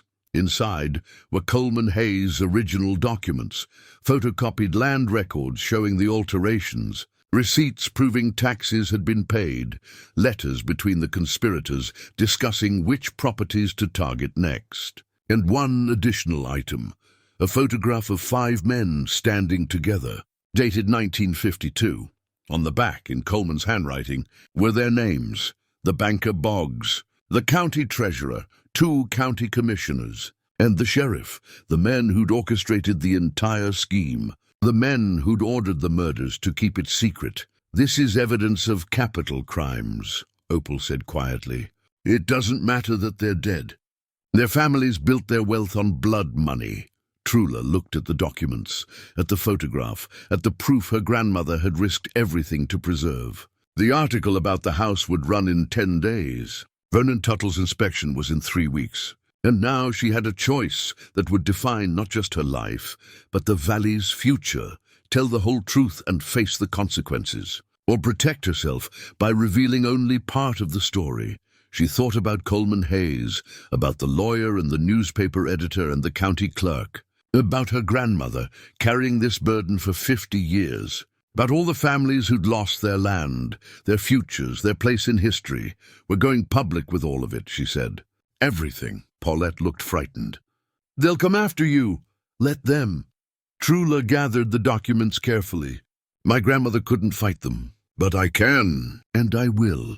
That night, she called Maggie Lowell and told her everything. There would be a second article, a follow-up that would make the first look tame by comparison. Maggie was silent for a long moment. You understand what you're starting, she finally said. This will be national news. Criminal investigations. The families implicated will use every resource they have to destroy you. I understand. Why? Why take this risk? Trula looked around the house, at the memorial plaques, at the salvaged wood, at everything she'd built. Because some things matter more than safety. Truth matters. Justice matters. Memory matters. She hung up and sat in the quiet house, listening to Nanny's soft breathing from the next room, to Paulette moving around upstairs. Outside, the valley was dark except for scattered lights. Somewhere down there, powerful families were sleeping peacefully, confident that the past would stay buried. But Trula's grandmother had planted seeds of truth 70 years ago, and now, finally, they were going to bloom. The first article ran on a Tuesday morning. Within hours, Trula's phone, borrowed from Opal, started ringing. Journalists from 3 states wanted interviews. A documentary filmmaker called, interested in the story. Legal aid organizations reached out, offering to help descendants of the defrauded families file claims. But there were other calls too. Anonymous threats. Angry voices saying she should have left the past alone. One man called her a liar and worse things before Opal hung up on him. By evening, news vans had arrived in Dogwood Valley. Reporters stood outside the general store, interviewing people about the land fraud. Some valley residents defended the accused families. Others, particularly elderly ones, admitted they'd heard stories all their lives but never had proof. Gideon called to warn Trula. It's chaos down here! Half the valley's up in arms. The Boggs family has lawyered up, threatening everyone. You might want to stay put for a while. But Trula had work to finish. 3 weeks until Vernon Tuttle's inspection, and the house still needed final touches. She worked through the media storm, refusing interview requests, focusing on making sure every detail met code requirements. Volunteers still came, though fewer now. Some had been pressured by family members not to help. Others were afraid of being associated with the controversy. But Opal came every day. Faye kept showing up. The electrician finished his work without comment, though Trula could see the tension in his shoulders. People are scared, Paulette said. They don't know which side to be on. There aren't sides, Trula replied, sanding a window frame. There's just truth and lies. People can decide for themselves which one they prefer. The second article was scheduled to run in 5 days, the one about the murders, the conspiracy, the physical evidence Trula had found. Maggie had warned her to expect a much bigger reaction. The first article was about property fraud, she said. This one's about murder. The State Attorney General's office is already asking questions. Trula spent those 5 days preparing. She documented everything about the house restoration, before and after photos, receipts, permits, work logs. She organized all of her grandmother's journals chronologically, made copies of Coleman Hayes' documents, prepared a timeline of events. If the Boggs family came after her legally, she'd be ready, but she also prepared for worse. She moved her grandmother's rocker inside, secured all the windows, made sure the doors had solid locks. Paulette slept upstairs now, and they'd rigged a bell system so either of them could alert the other if something happened at night. On Thursday, 3 days before the second article was due to run, Richard Boggs showed up with 2 other men in suits. They didn't threaten violence, but their presence was threatening nonetheless. "Last chance," Richard said. "Withdraw your statements about my grandfather. Admit the new journal is a fabrication. We'll forget the first article, drop all legal action, and yes, we'll still help you finish the house." "No," Trula said, "you're being foolish. We have resources you can't imagine. We'll bury you. You can try," one of the other lawyers spoke up. "Miss Haskett, think about your aunt. She requires medical care, specialized facilities. We could arrange that, make sure she's comfortable for her remaining years." Trula felt anger flash through her. "You're threatening an 87-year-old woman." "We're offering help," Richard said smoothly, "but only if you're reasonable. If you persist with these accusations, well, we can't be responsible for what happens. Public controversy is stressful. People Nanny's age don't handle stress well." Paulette appeared on the porch behind Trula. "I recorded this whole conversation," she said, holding up her phone. "Including the part where you threatened an elderly woman." The lawyers exchanged glances. Richard's expression turned cold. "That won't help you. We'll claim it was taken out of context. Try it," Paulette said. After they left, Trula sat on the porch steps, hands shaking. She'd expected legal threats, maybe property damage, but going after Nanny, that was a line she hadn't anticipated them crossing. "We need protection," Opal said when Trula called her.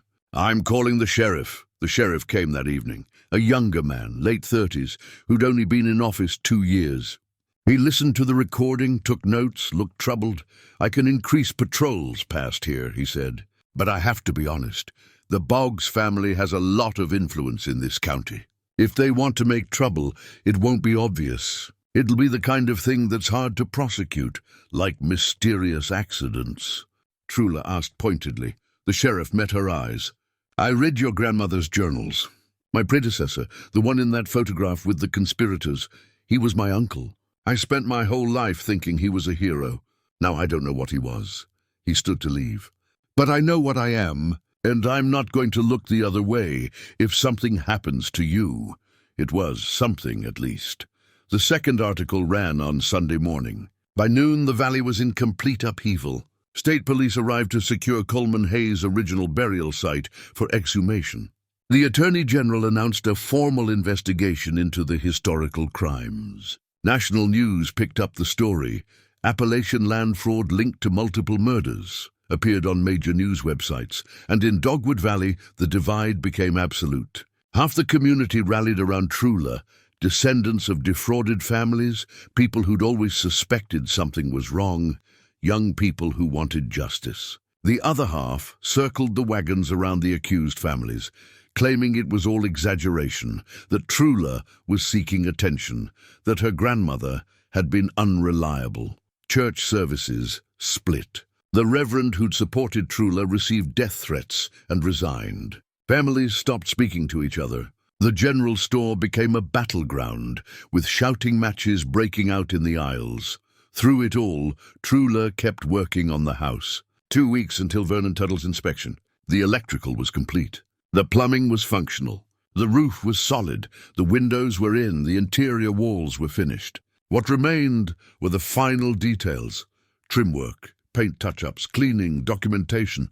A photographer from a national magazine came to document the house. She spent a full day capturing every detail.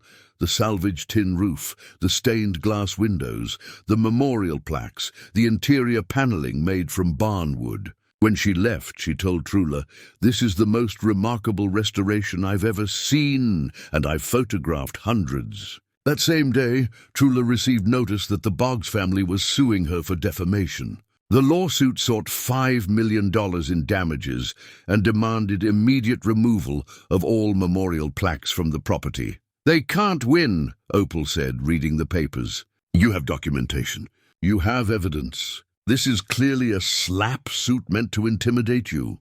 Is it working?" Paulette asked Trula. Trula looked around the house, at everything she'd built, everything it represented. "No," she said. They've already taken too much from too many people. They're not taking this. A legal aid organization offered to represent her pro bono. They filed a countersuit, claiming the Boggs family was using the courts to suppress truthful speech about matters of public concern. The case would take years to resolve, but in the meantime, Trula could keep the plaques up and continue telling her story. With 10 days until the inspection, Trula received an unexpected visitor. Vernon Tuttle himself, arriving unannounced on a weekday afternoon. "I'm not here officially," he said, "but I heard what's happening. The controversy, the lawsuits. I wanted to see the property before the scheduled inspection." Trula's heart sank. This was it. The county was going to shut her down early, claim the controversy made the property unsuitable, find some excuse to condemn it anyway. But Vernon walked through the house slowly, examining everything with a professional eye. He tested outlets, ran water, checked the roof structure, examined the foundation. After an hour, he came back to where Trula waited on the porch. "Miss Haskett," he said formally. "Off the record, this is exceptional work. Better than most contractors would have done. You've exceeded code requirements in almost every area." Trula hardly dared to breathe. "Does that mean, officially, I'll still do the full inspection on the scheduled date?" "I have to, but between you and me," he almost smiled, "you're going to pass. And anyone who says otherwise will have to answer to me." After he left, Trula sat down hard on the porch steps, overwhelmed. Paulette came out and sat beside her. "We're going to make it," Paulette said wonderingly. "After everything, we're actually going to make it." "Maybe," Trula said. But she felt it too, the sense that they'd turned a corner, that victory was possible. That evening she walked the property alone, looking at everything with fresh eyes. The house glowed in the sunset light, the stained glass windows catching fire. The tin roof gleamed. The stone walkway curved gracefully. Every board, every nail, every piece of glass told a story of transformation, of taking what was broken and making it whole, of refusing to let the past be erased. She thought about her grandmother, carrying the burden of truth for 50 years, about Coleman Hayes and the others who died trying to expose corruption, about all the families who'd lost their land, their homes, their place in the valley's history. They'd tried to erase these people, tried to pretend they didn't matter, didn't exist. But this house was proof that they'd failed. Every memorial plaque was a name rescued from oblivion. Every salvaged board was a rejection of disposability. Every colored window was beauty created from brokenness. The final inspection was in 10 days. The legal battles would take years. The valley would remain divided for a generation. But none of that mattered as much as this moment, standing on solid ground in front of a solid house, knowing that she'd kept her promise. She'd saved her grandmother's home. She'd honored the past. She'd told the truth, and she'd proved that women like them, poor mountain women, dismissed and discarded, could create something that would last, inside. Nanny was singing softly, one of the old songs from her childhood. Paulette joined in, harmony weaving through the melody. Trula stood in the doorway listening, watching the last light fade over the valley. 10 more days. She'd made it this far. She'd make it to the end, and whatever came after that, she'd face it the same way she'd faced everything else, one board at a time, one nail at a time, refusing to quit. The house stood behind her, solid and beautiful and true, a monument to resilience, a memorial to forgotten people, a promise kept. And that, Trula thought, was enough. The morning of Vernon Tuttle's final inspection dawned clear and cold. Trula had been awake since 4, checking every detail one last time. She'd cleaned until the floors shone, touched up paint where needed, organized all her documentation into neat folders. Now there was nothing left to do but wait. By 8 o'clock, people started arriving. Not just Vernon, dozens of people. Opal came first, bringing coffee and donuts. Then Faye, then Gideon, then the electrician and the plumber who'd helped with the licensed work. More kept coming. People Trula barely knew, descendants of families named on the memorial plaques, elderly residents who remembered her grandmother, young people who'd followed the story in the news. "What are they all doing here?" Trula asked Opal, bearing witness. Opal said simply, "Whatever happens today, they want to be here for it." At 9 sharp, Vernon Tuttle arrived.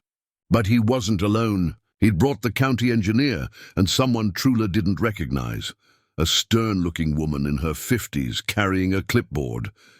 "This is Denise Marlowe," Vernon said, "county building official. Given the controversy surrounding this property, the county wanted a senior inspector present for the final evaluation." Trula's heart sank. This was it, the fix was in. They'd brought someone who would find reasons to fail her, legal justification to tear the house down, but then she noticed something. Vernon's expression was calm, almost confident, and when Denise shook Trula's hand, her grip was firm but not hostile. "Let's proceed," Denise said. The inspection began. Vernon and Denise moved through the house methodically, checking everything. Foundation integrity. Floor joists. They crawled under the house to examine the sister beams Trula had installed. Roofing. They climbed into the attic, tested for leaks, examined the ventilation system. Electrical. Every outlet tested, every connection examined. Plumbing. Water run through every pipe, tested for pressure and drainage. The crowd waited outside, 30 or 40 people now, standing in small groups. Trula noticed Harlan Boggs among them, standing apart from the others with his lawyer brother Richard. They were watching intently, waiting for the inspectors to condemn the property. Inside, the inspection continued. Denise examined the stained glass windows with particular attention. "These meet current glazing standards?" she asked. "They do," Trula said. "Double-paned with the decorative glass between layers. More energy efficient than the code requires." Denise made a note. "Unusual approach.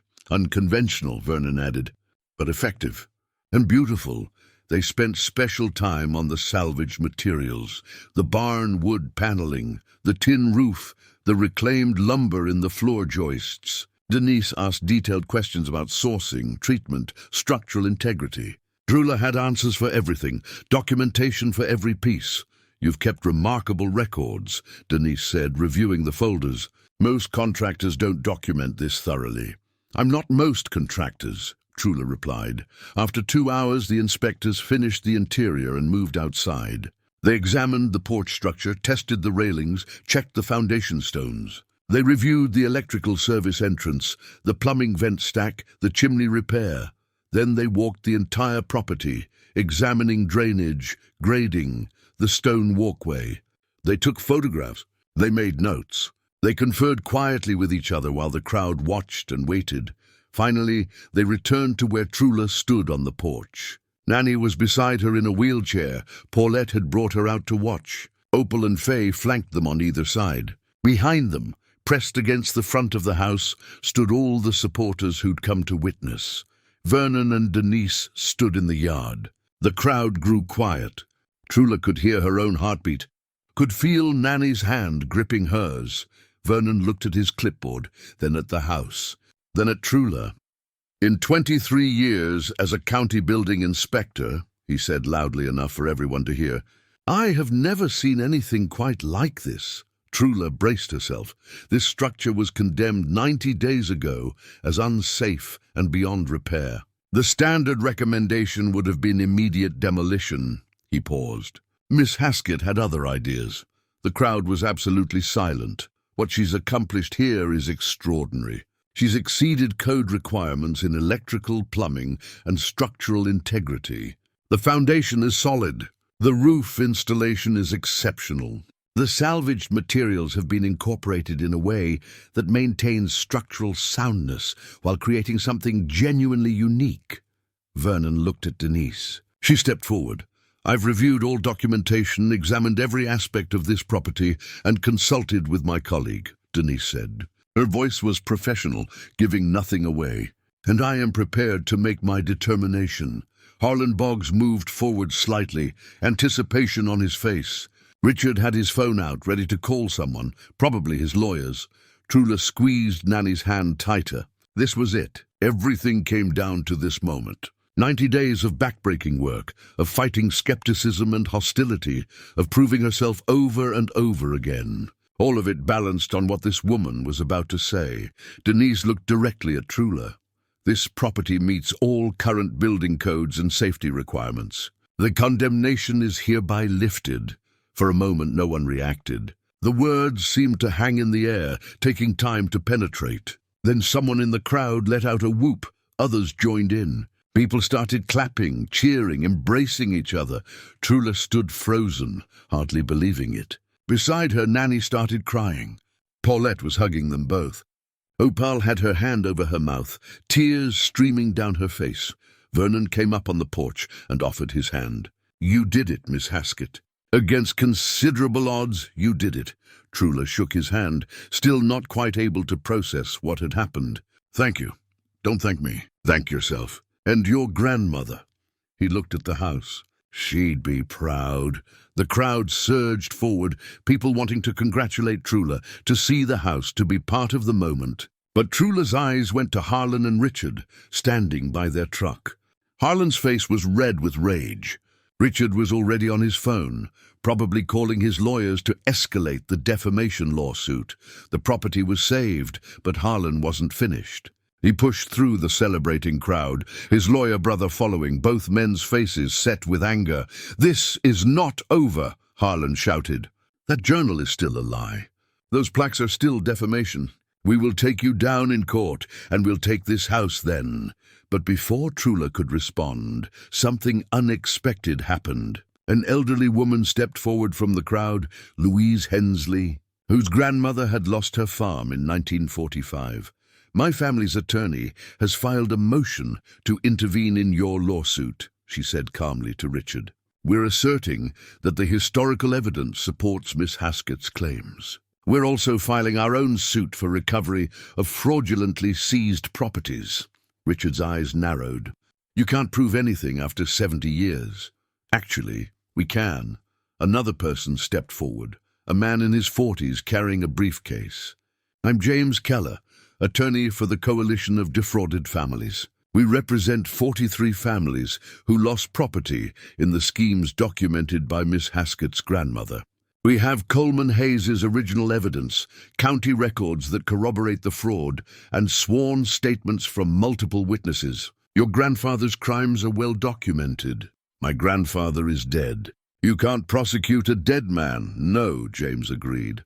"But we can seek restitution from the estate and from families who benefited from the stolen properties. Your family's current holdings include several parcels that were fraudulently seized. We intend to recover them," the crowd murmured. Harlan looked around, seeming to realize for the first time that he was outnumbered, that the tide had turned against his family completely. Opal stepped forward. "I was there," she said loudly. "I was a child, but I remember. I saw what happened to families in this valley. I saw how your grandfather and his friends manipulated people, stole from them, silenced anyone who asked questions. Your family built its wealth on theft and murder. That's not defamation. That's truth." Others joined in, voices rising. Elderly residents who'd witnessed the fraud. Descendants of families who'd lost their land. Even some people who'd initially defended the accused families, swayed now by the overwhelming evidence and community sentiment. The sheriff, who'd been watching from the edge of the crowd, moved forward. "Mr. Boggs, I think it's time for you to leave." Harlan looked at his brother, then at the hostile crowd, then at Trula standing on her porch surrounded by supporters. His expression was pure hatred, but he was beaten and he knew it. "This valley used to know its place," he said bitterly. "Used to understand that some families matter more than others." "That's exactly the attitude that caused this mess," Gideon said from the crowd. "Your grandfather thought poor people didn't matter, that he could steal from them without consequences. Your family's been hiding behind that attitude for 70 years. It stops now." Richard pulled at Harlan's arm. "Let's go. This isn't the place." As they walked to their truck, Harlan turned back one more time. "You think you've won? You're still poor mountain trash, Haskett.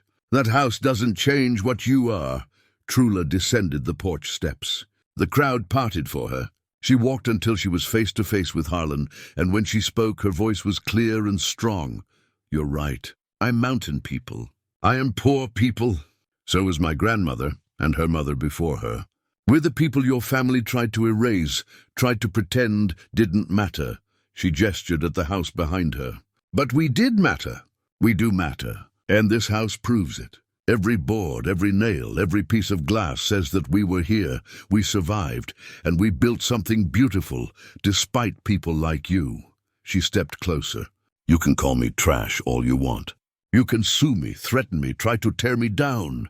But you can't erase me.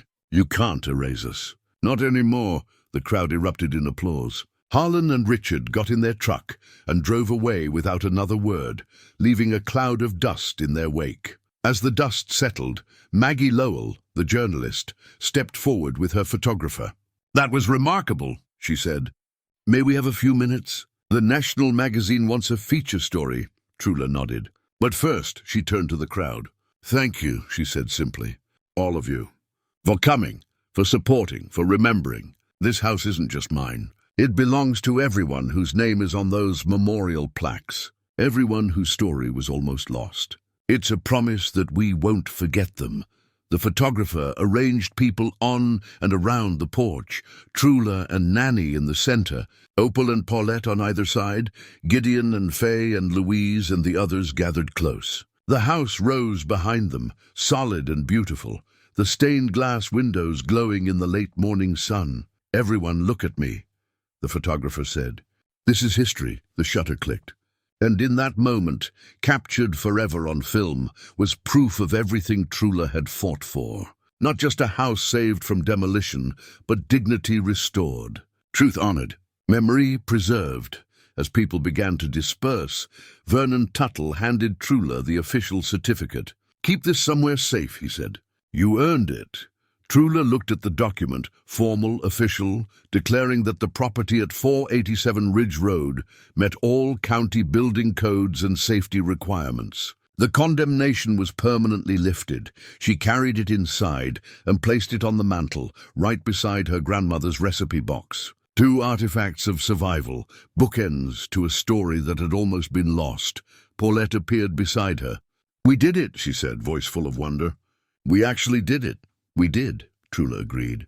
She looked around the house, at the salvaged wood walls, at the colored light streaming through the windows, at the memorial plaques honoring forgotten families. "We built something that will last." Outside, people were still celebrating, still taking photographs, still absorbing what had happened. Nanny was holding court on the porch, lucid and joyful, telling stories about Trula's grandmother to anyone who would listen. Trula stood in the doorway, feeling the solid floor beneath her feet, seeing the strong roof overhead, knowing that everything she'd fought for was real and permanent and true. The valley had tried to forget her family, had tried to erase poor mountain people from its history. But this house stood as proof that they'd failed. Some things, Trula thought, can't be torn down. Some truths can't be buried. Some people refuse to be erased, and she was one of them. 2 months after the inspection, Trula stood on the porch, watching the first snow of December fall across the valley. The house was warm behind her, smoke rising from the chimney, lights glowing in every window. From inside came the sound of voices and laughter, Paulette and Opal preparing dinner, Nanny humming one of her old songs. So much had changed. The National magazine article had brought attention from across the country. Donations had poured in, more than Trula knew what to do with. She'd used some to establish a fund for elderly residents needing home repairs, and the rest to help other descendants of defrauded families pursue legal action. The coalition of defrauded families had won their first case. A judge had ruled that 2 properties seized in the 1950s should be returned to the original family's descendants, with compensation for 7 decades of lost use. More cases were pending. The Boggs family's defamation lawsuit had been dismissed, and they were facing criminal fraud charges for attempting to suppress historical evidence. Harlan had left the valley. His brother Richard had resigned from his law firm rather than face disbarment. Other families implicated in the conspiracy were quietly settling with descendants, trying to avoid public trials. The house itself had become something beyond what Trula had imagined. Tour groups came every weekend to see the restoration. Architecture students studied her use of salvaged materials. The memorial plaques had inspired similar projects in other Appalachian communities, people documenting their own forgotten histories, honoring their own erased families. But for Trula, the most important changes were smaller and closer to home. Paulette had enrolled in community college again, studying art and design. She still lived in the house, in the small room under the eaves, and had transformed the attic into a studio, where she created pieces from salvaged materials, beautiful sculptures and installations that galleries in 3 states wanted to show. "You taught me that broken things can become beautiful," Paulette had said. "I want to spend my life proving that's true." Nanny's health had stabilized with proper care and regular medication. She still had confused days, but the lucid periods were longer now. She'd become something of a local celebrity, giving interviews about her sister, Trula's grandmother, and the valley's history. Young people came to record her stories, preserving oral history that would have been lost. Opal had become Trula's closest friend. They sat together most evenings, drinking coffee on the porch, watching the valley lights come on one by one, talking about everything and nothing. The friendship felt like something Trula had been missing all her life, uncomplicated, honest, rooted in mutual respect. The valley itself was healing, though slowly. Churches had split and reformed. Families had fractured and were beginning to reconcile. The truth had been painful, but most people agreed it was necessary. The next generation deserved to know what had really happened, to learn from past injustices rather than repeat them. Gideon had paid off Trula's credit at the store and refused to let her repay him.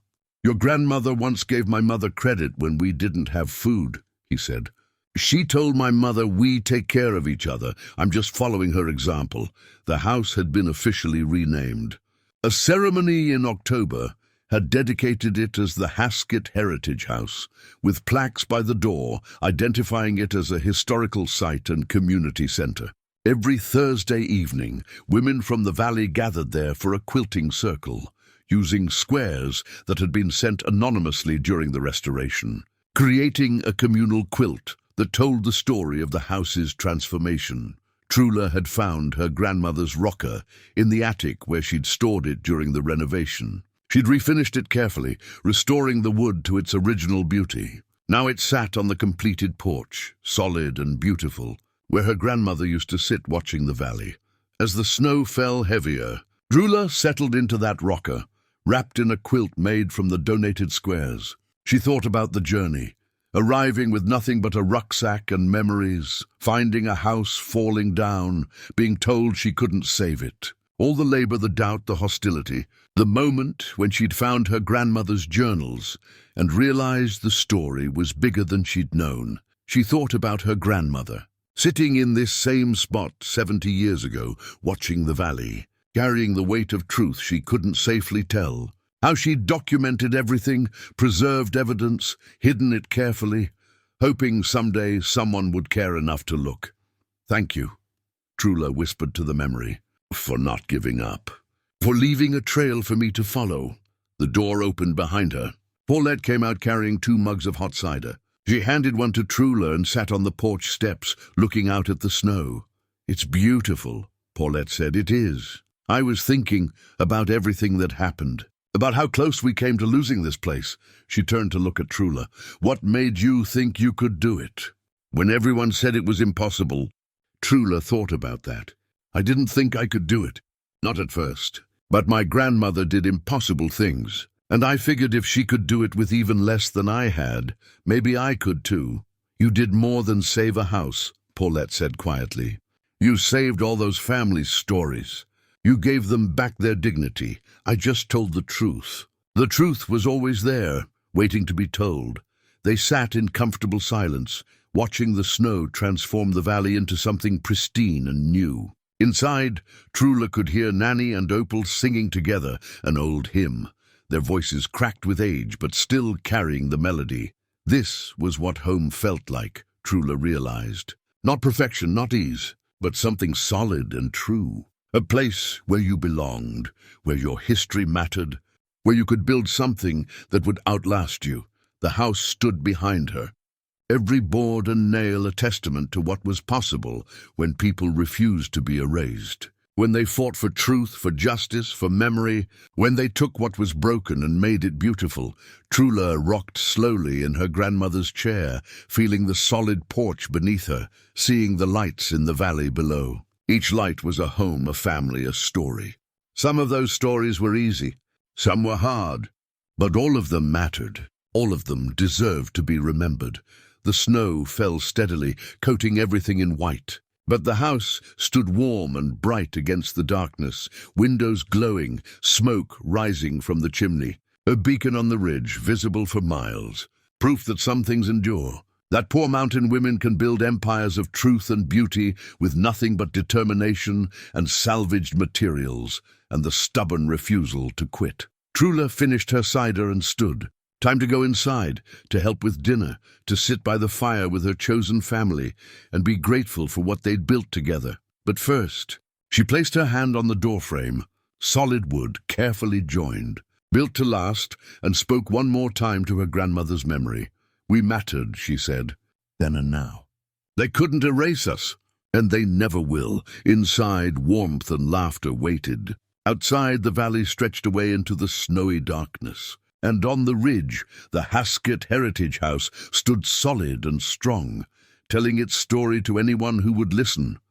Some stories refuse to die, some women refuse to be forgotten, and some houses become monuments to the truth that every life, every struggle, every voice matters, no matter what the powerful might prefer. Trula went inside to join her family, closing the door on the cold, leaving the porch light burning bright for anyone who might need to find their way home.